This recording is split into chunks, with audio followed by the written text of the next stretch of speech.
Welcome to episode number 15 of the First Responder Wellness Podcast, the show where we talk about wellness, mental health, leadership, and what it takes to have a wellness culture within your organization. My name is Conrad Weaver. I'm a filmmaker, podcast host, and the director of the award-winning film PTSD 911.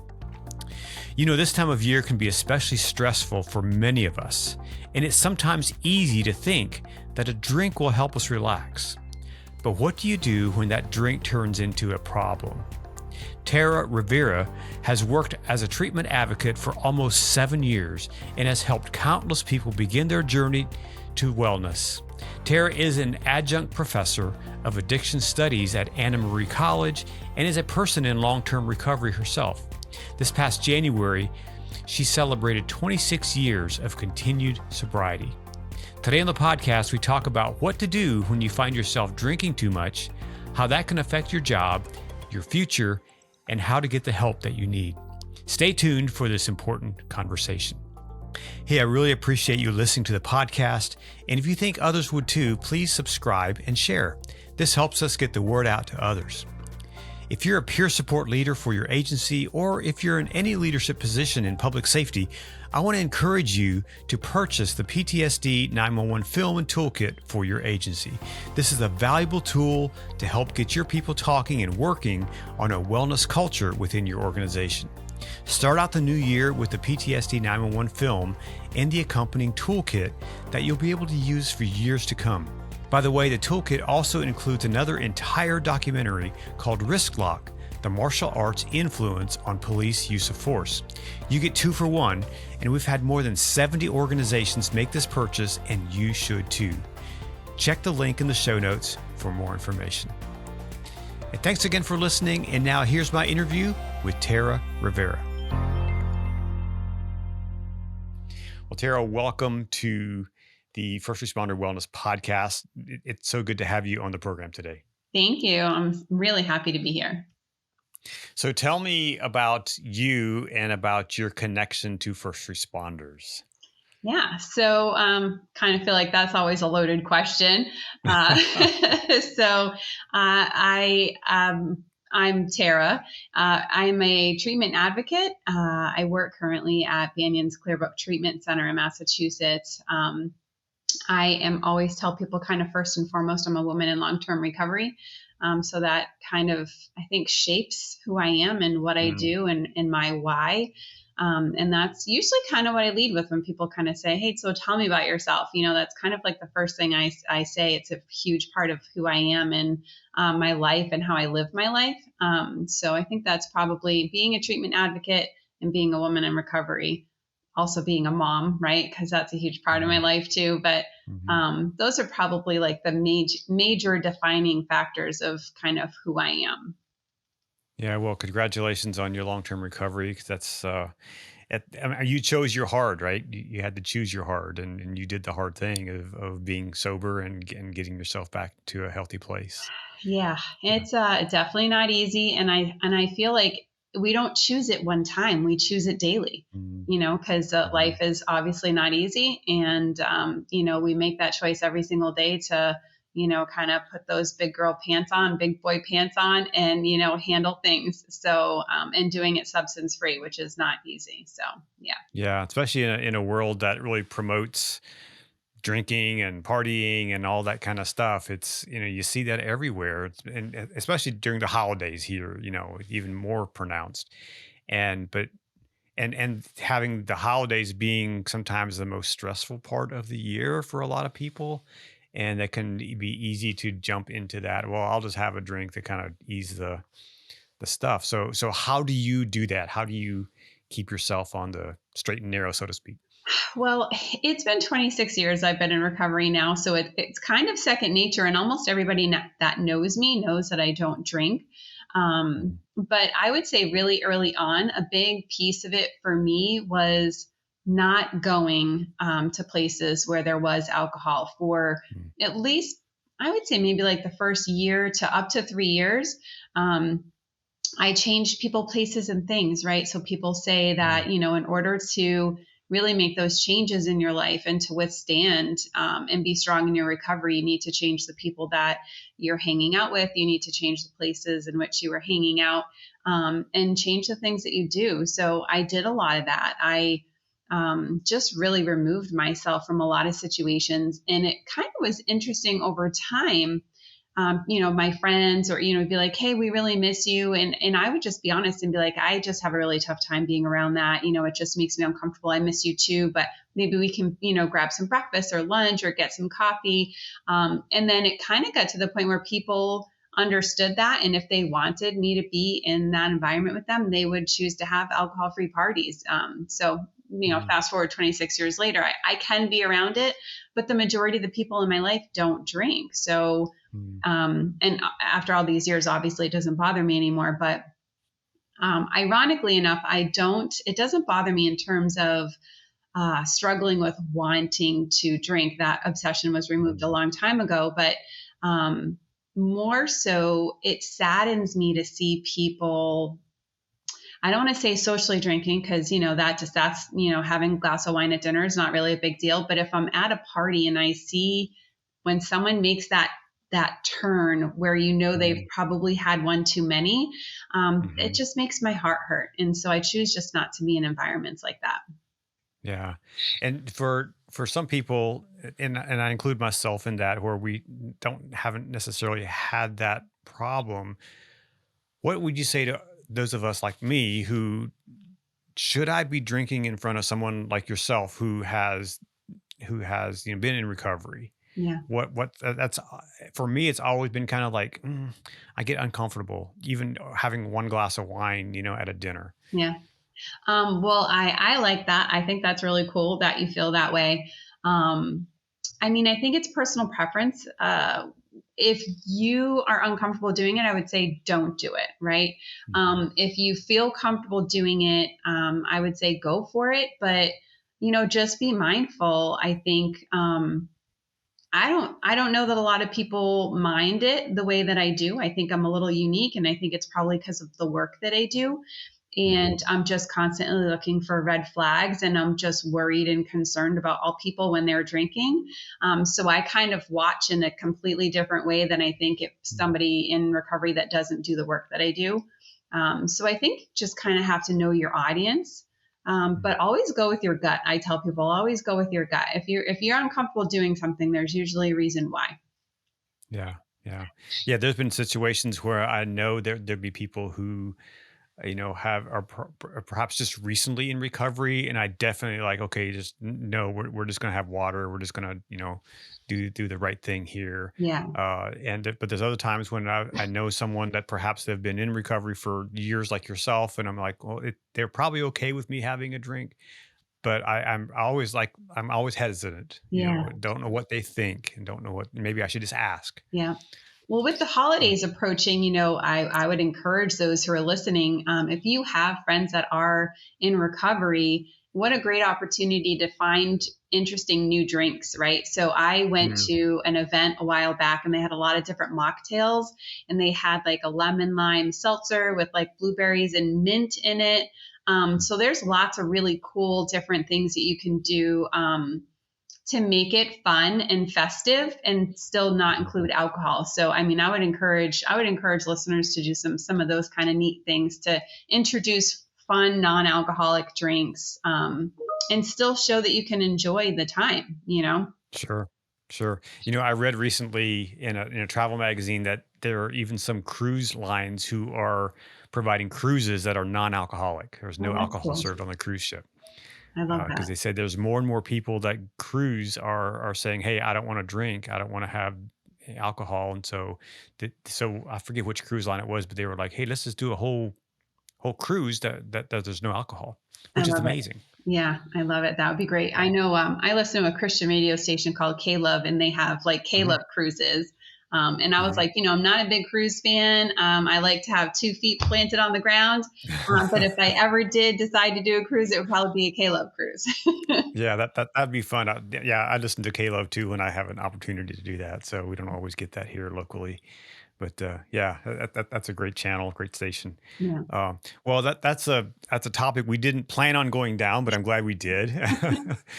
So tell me a little bit about what you do now and how that fits into what we're trying to do here with first responders. Yeah. So I was raised by a Gold Star mother, is another probably really big definer for me. My parents were both struggling in their own addiction as I was growing up. So we lived in a duplex. So I say my grandmother raised me because, we essentially were all living in the same house, and my parents were really not available. They were very caught up in their own addiction. They spent a lot of time either in their bedroom or the basement. There's a lot of people coming and going. There was a lot of chaos. There was a lot of trauma. It was not a pleasant environment to grow up in. But my grandmother was the calm in my storm. She was my saving grace. She's the one who, taught me, to bathe every day and to brush my hair and to do my nails and wear makeup and like be a girl and, do all that stuff. She was the only one that hugged me and showed me any kind of affection in my life. And so she was a Gold Star mother. So I had two uncles who were both in Vietnam. One was in the Army, one was in the Marines. My uncle that was in the Army, unfortunately, passed after 2 months, stepped on a landmine. And that was December 12th, 1970. And so growing up with this household with, one side was kind of like normal, calm, loving. And then, the side in which I lived on was kind of full of chaos and trauma. Every December, that loving household turned dark.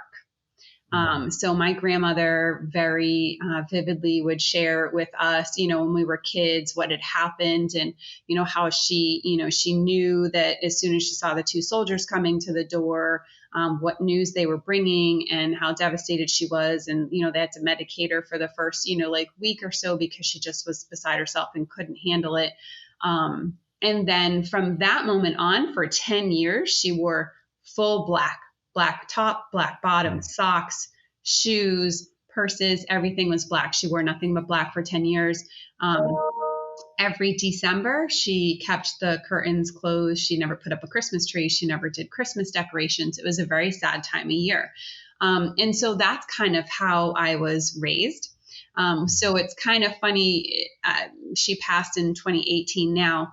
Up until she passed, I didn't really like Christmas either. And when she passed, I actually kind of felt like I don't have to honor her in that way. Like she's with him now, she's at peace. And I struggle with trying to enjoy Christmas because I was just not raised enjoying it. It was a sad time. But, that being said, my other uncle who was in the Marines ended up doing 2 tours at 19. And he came back with a drug problem. And I watched him my entire life struggle with alcoholism and drug addiction. And he had the biggest heart in the entire world. He was an amazing human and he was the best uncle. And I knew that he loved me and he would always be there for me. But I don't know that I ever really actually saw him sober. Lots of flashbacks when when we were in early childhood. I remember, he would just like run out of the house and go into the woods, and my father would have to like kind of find him and, get him back on track and, get him back into the house. And, so I grew up, very kind of, and I grew up next to an Army base too, where my grandfather was stationed. My grandfather was also in the Army. So that was kind of like just a big part of like the culture in our life. And I have lots of other, family members that serve today or have served. So about 7 years ago, I started doing this work as a treatment advocate. And so for the last 7 years, I've been trying to help other people who are struggling with their own addiction, find their recovery, doing those phone calls, de-escalating situations, calming people's nerves, helping them like understand what treatment looks like and what levels of care and how they can qualify, how I can help them get in and get started on their journey. And about 5 years ago, the organization I was working with had started a first responder program. And I was just beside myself excited. I was like, this is great. We can specifically help, police officers and firefighters and veterans and corrections officers. And so I kind of like took off running and started from that point about 5 years in now, working with employee assistance programs for like the state police and the Department of Corrections, local police departments, fire departments, veteran services. And it just kind of exploded from there, right? It was already kind of ingrained in me. I had such, I guess, honor for, our first responders, that to be able to serve them in this way. I wasn't able to save my uncle. I lost him in early 2000s in a veteran's homestead. He literally drank himself to death. And today I have an opportunity to make a difference in someone else's life where I wasn't able to help him. And I can talk to families, on a level of, I get it. I was a kid when I was going through it with my uncle. But I very vividly remember lots of, incidences, unfortunately, and I can feel, their frustration and their worry and their fear with losing their loved one. So it's an honor and a privilege to be able to help them in that way.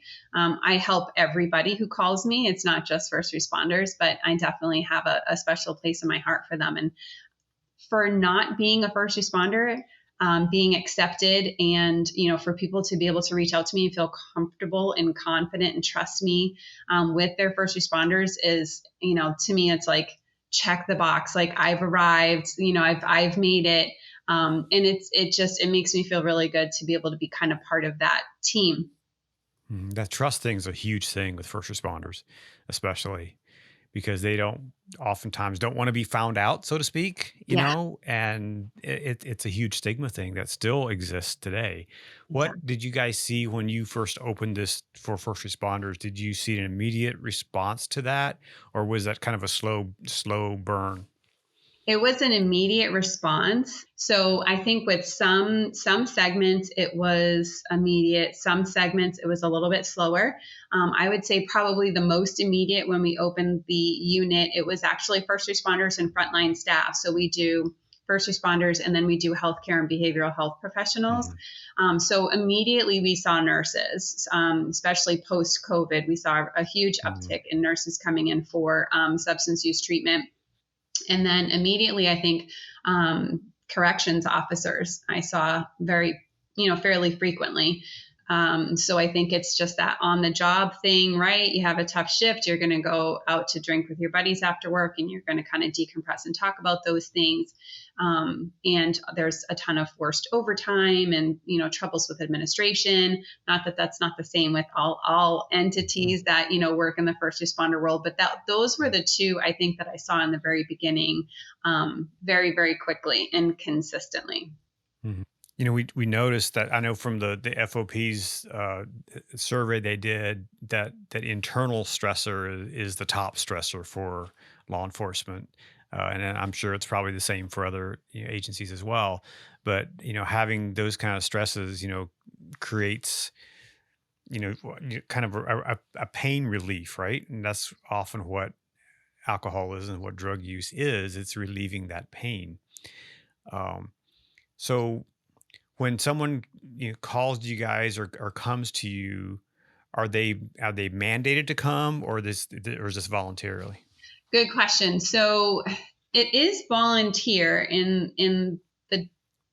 if you think about it, because it's not a locked facility. So they have to, willingly walk through the door, and they have to willingly make a decision to stay every day through their treatment. That being said, if it's a nurse, they could be involved in Massachusetts. We have a program called SARP. So if they've gotten in trouble on the job with diversion or any type of, intoxication on the job, it's a requirement for them to go to treatment. That being said, they still can choose to leave, and then they would have to, kind of suffer the repercussions of that program that they're involved in. With first responders, sometimes they come willingly, with a, highly suggested request from, their chief or their captain. And again, same thing with them. If they choose to leave, there's usually some sort of repercussion. So that's helpful for us as a treatment provider to be able to kind of unite with not only the family, but also the employee assistance program or the peer support person when that individual is having a tough time and saying, I don't want to do this anymore. I want to go home. And we can say, well, listen, let's get your wife on the phone. Let's get your husband on the phone. Let's call your peer support person. Let's kind of talk this through. If you leave, what are the consequences? And then if you want to make that decision, that's fine. But at least let's kind of have all of our ducks in a row. So we know if we, make this decision, maybe we can't go home tonight, or we might be in danger of losing our job. So it helps us as a treatment provider to make sure that we all do stay on the same page. But it is, in essence, not a locked facility. So people can make the choice to leave, which sometimes they do, unfortunately, and it does result in them losing their job. If there's an officer, a firefighter, a dispatcher, a first responder, and they drink socially, at what point should they consider, okay, maybe I do have a problem? What are some of those symptoms that say, hey, yeah, this keeps coming up. Maybe I need to go see somebody? It's a great question. So I think one of the first things I always think about is the why. So why are you picking up a substance in the first place? And then the next question is, what happens when? So are you picking up a substance once a week because you had a tough shift, because you had an argument with your spouse, because you got upset with your kids, or you're stressed out, or whatever the case may be? Or are you picking up a substance because you like the taste of a beer when you're drinking dinner, or you like a glass of wine, at the end of your day? So I think that those are some of the things to consider. And then when you drink, what happens? Are you having arguments with your spouse? Is it impacting your, job performance? Is it impacting your family life? So I remember very early on when I got sober, I was 19. And so I was in, AA meetings and NA meetings with people that were 40 and over. It wasn't really a thing back in 1997 that teenagers and young adults were getting sober. And so I would compare often to, I was like, well, I didn't lose a car. Well, I didn't, I didn't lose a job. I didn't do any of these things. And they would always say, don't compare, your story with somebody else, but what you want to look at is like the feelings behind, right? So we use substances to mask because we don't have any other coping mechanisms, and we don't have any other tools in our toolbox. And when we get upset or sad or mad, the first thing is we're going to use a substance because that just alleviates that pain immediately. So it's always the why, and then what happens after. Was there a car accident? Have you had a DUI? Is there often, fights at home because of your drinking, or you getting in trouble at work because you're drinking? Those are some of like the red flags, I think, that I would tell people to kind of keep an eye out for. And that helps you kind of differentiate. Are you just drinking socially, or is there maybe a problem? And you could have a problem and not necessarily be an alcoholic yet also. So it's good for you to kind of be mindful before things get out of control. You might be able to course correct. Mm-hmm. What about someone who says, yeah, but I enjoy having a glass of wine occasionally. I just don't know if I can just live without that ever again. Yeah. Imagine saying that to yourself at 19. I had to go through my 21st birthday sober. So I didn't get to do what most 21-year-olds do and like party like a rock star and, forget everything that happened the next morning. So I always say it's not forever. It's just for today. I know people that were sober for 5 years, 10 years, and they drink socially now.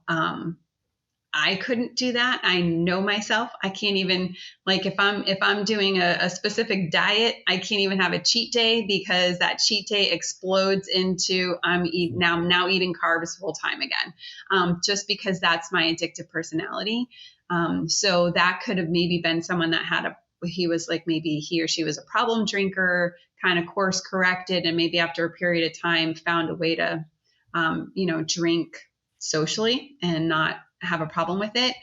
I think a true alcoholic, can't ever really drink in safety. Like there is just no such thing. We just don't know what one means. Like you don't ever leave half of a drink and walk away. Like those things are just, people like myself look at, people who do that and we're like, what are you doing? There's still alcohol left in there. You can't just leave that and walk away. So those are some of the kind of things that help differentiate, I think, like a social drinker from a problem drinker, an alcoholic. And so it's really about knowing yourself, right? Yeah. And what's that process like of kind of figuring out who you are and how you operate? Still figuring that out 26 years later. I think that I'm grateful that I'm a recovering alcoholic. It gave me an opportunity to learn so much more about myself and to find these tools in my toolbox and just to continually improve and evolve kind of who I am. I think, obviously when I was using substances, I was never comfortable in my own skin. That's why a lot of us use substances, whether we don't have any self-esteem or, we don't like the feelings that we have based on childhood experiences. There's sadness, there's trauma, all of those things. We're living in fear. So to be able to put down those substances and then face those hard truths is pretty, I want to say powerful, but it's also, I don't know, it makes me even more confident. Every time something happens in my life, I'm like, this is just another opportunity for me to show that I can overcome. And it's just a kind of a building block, and I continue to get stronger and more confident. And I'm less affected, I guess, by the negative things that happen. I remember really early on when I first got sober, like I was just people used to use the term stark raving sober. And that was me at 19 years old. I had no coping skills. I had no tools in my toolbox. I just knew that I didn't want to use substances anymore. And that was the one thing I did successfully. But my life was like, still kind of unmanageable for a long time. It was like, okay, I'm not using substances, but I'm still doing all these crazy things. And then it's like, okay, I'm not doing substances and now I've got this under control, but I'm still doing all of these other things. And so it's just like taking one step every day in this direction and continuing on this path. And 26 years later, I'm still in therapy. My therapist is a huge part of my recovery. And I also am doing EMDR therapy, which is really great for first responders and, helps me with like my childhood trauma and all of that stuff. So I'm still peeling back the layers of the onion. And I would encourage people to never stop peeling back the layers of the onion, even if you're not in recovery. I mean, we all have had some kind of something happened in our life that changed kind of who we are. But that doesn't mean that it has to stay that way or that it has to negatively affect us. We can use it in a way that can kind of help promote growth. And we can just become still who we were intended to be. It's just a little, it's a little bump in the road. Yeah, it is a process. And I know just in my own journey of kind of some of the limiting beliefs that I've had from a child, and those are things that I'm still working on. I'm still every day have to work on those to get me to where I want to go. And I love what Craig Rochelle says. He's a pastor, but he wrote this book about the mind. He said, our life moves in the direction of our strongest thoughts. And so, if I want to go someplace, if I want to achieve something, then I've got to start moving in that direction. I've got to move heaven and earth to get there, but it's a daily process to get there. And so if I want to be healthier, if I want to be sober, if I want to, achieve these things, then I have to work on that every single day. I love that. It's true. And, we just wrapped up November. November is always gratitude month for me. And I have a radio show. And so the topic is always gratitude. And a few years back, I met a master resilience trainer who taught me this gratitude skill. And I was always a cup half empty kind of person, believe it or not. Even in my recovery, I was always a cup half empty. That was just my personality. And that's what I told myself my whole life. I'm like, that's just my personality. Like I plan for the best, like hope for the best, but plan for the worst. Right. Because that was just what life taught me it was just, there's always challenges and it's never been easy. And so that was kind of my mindset. And this Chris Poe, he's an Army drill sergeant, retired now, and he was a master resilience trainer in the Army, and he said, I want you to write down 3 things you have to be grateful for every single day. Focus on those 3 things and do that for 30 days and watch your mindset change. And it did. It changed before the 30 days. And I used to, struggle to find 3 things to be grateful for. And then by the end of the 30 days, it was like I would struggle to find things that I was not grateful for, because I was just training my brain to focus on the things I had to be grateful for, and just constantly looking throughout my day of things I could be grateful for, so I could remember in the morning to like text and say, I'm grateful that this happened, or I'm grateful for this, or I'm grateful for that. And I actually did that with a colleague last year, and that colleague was the same as me, cup half empty, very, very negative. And I watched him transform over the 30 days, and it was beautiful to see. So we can change our, patterns and processes. I don't like it when people say, that's just how I am. I'm like, it's how you're choosing to be, but you can change. It is possible. Right.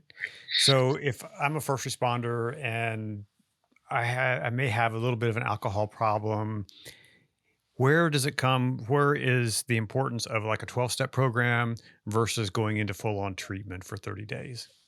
Great question.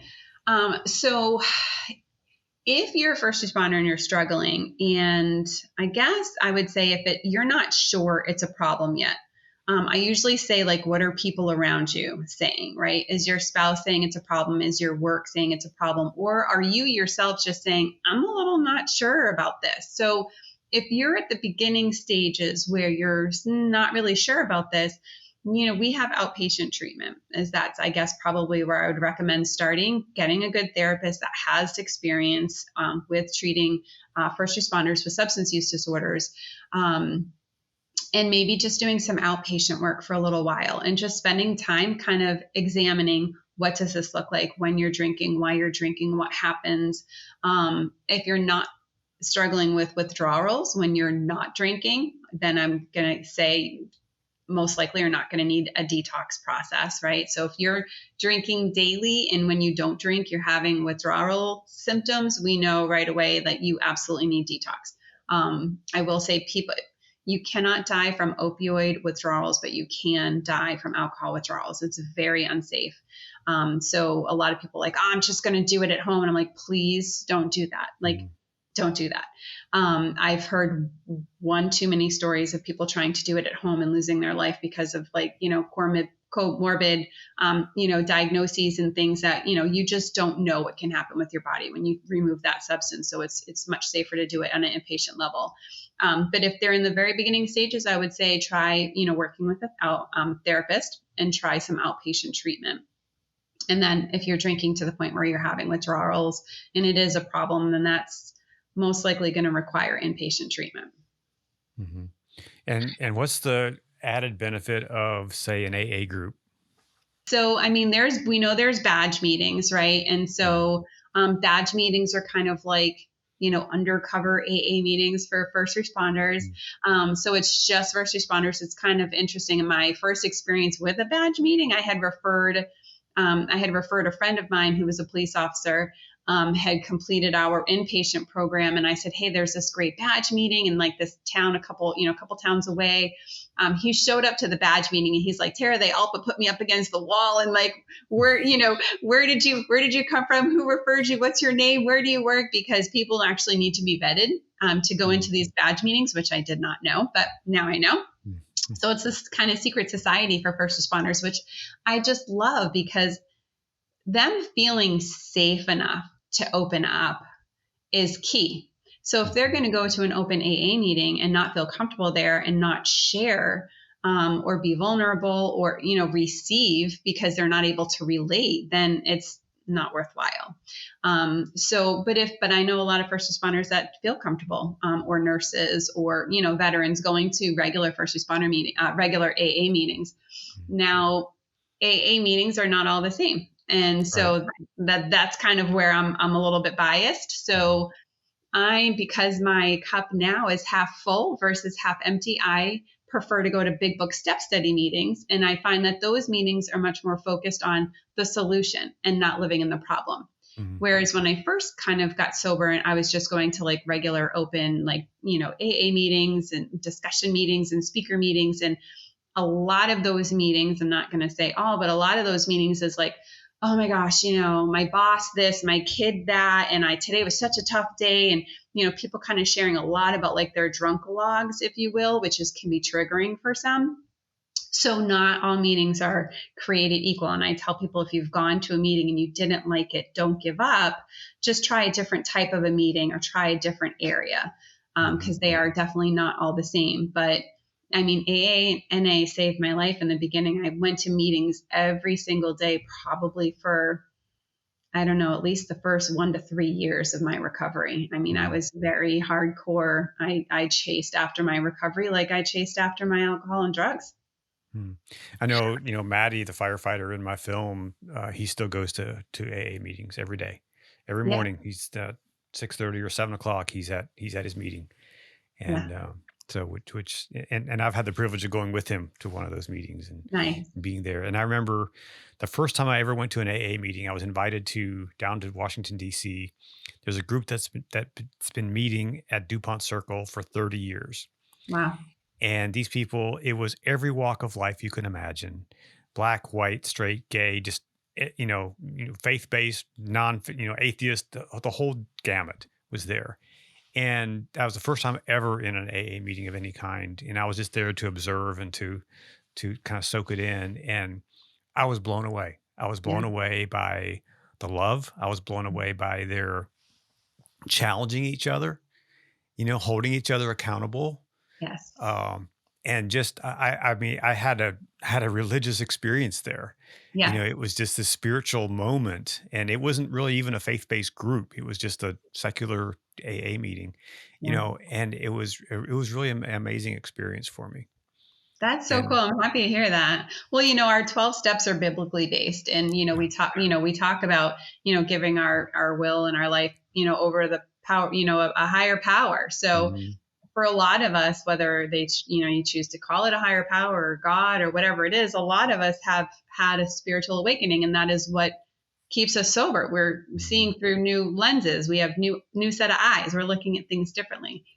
And that meeting is the way that things should be. And me being, 26 years sober, I'm now kind of one of the old timers, which I don't love that term anymore.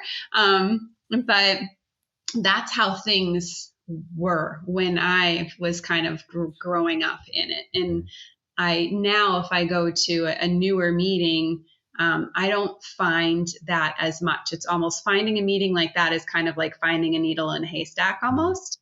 So when you find it, you got to hold on to it, because those are special. Mm-hmm. So what should someone do if they find themselves in this situation where they're struggling with this, but they're in an agency that they could potentially be pushed to the sideline if they're found out? What Yeah. should they do? Yeah.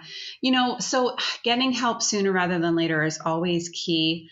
We have had, officers arrested for DUIs in their cruisers in treatment with us, right? So it can get to that point, and it can get even worse. So I would love people to come to us before they even need detox, right? If they need outpatient level of care, they could maybe just do outpatient therapy, do some meetings, get a recovery coach, course correct before, you hit that bottom. And bottoms vary for so many people, and they just continue to get deeper. You just dig a hole. So starting off by just reaching out and asking for help, know that, when or if you do that, everything is always confidential, especially on an outpatient level.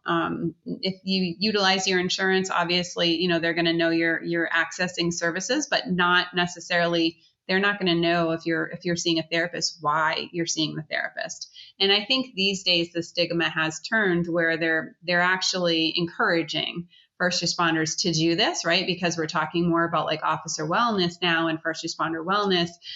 So I don't think that would I guess, be any cause for concern. So I think that would probably be my first recommendation, is just finding yourself a good kind of outpatient therapist, and possibly doing an outpatient program. So I think the therapist would be able to determine that. That's kind of what I do as a treatment advocate. So, I take phone calls like this every single day, and I, talk to the individual, talk to the family, kind of ask those questions, how much have you been drinking? How often? How long? Have you ever done treatment before? And then we kind of come up with a plan together. People can always just reach out to someone like myself as well. That's kind of well versed in what the continuum of care looks like, and go from there. Mm-hmm. And that's always confidential as well. Sure. How important is it to have a sober buddy that can call your bluff? Oh my gosh, it's so crucial. I mean, I probably have a couple. I have a very small circle, but I have a very trusted circle. And it is my least favorite thing to do, is to call somebody out. But I know that this day and age, that it's life or death, whether someone is struggling with their mental health, or they're struggling with, substance use, or they're in recovery, and I'm concerned about behaviors that I'm seeing. And I'm doing them a disservice by not saying anything, as uncomfortable as it may be for me. But I do it when I have to. I don't like to do it, but I definitely do it, because it's not really about me. It's the other person. And it's not necessarily, I definitely have had people get upset with me and not talk to me for a little while. And that's okay if I helped them in some way, because it's not about me. It's about helping the other person. Mm-hmm. I think just that accountability can help you stay.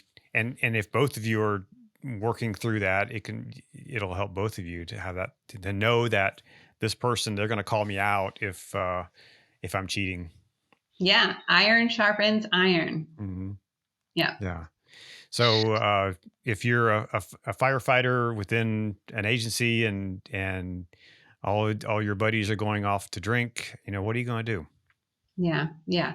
Well, I think that I'd like to encourage people to find fun, sober things to do, right? Mm-hmm. Like challenge one another, be like, hey, have you tried axe throwing yet? It's like the new thing. Like, let's try that out, Probably not something you should do when you're drinking, right?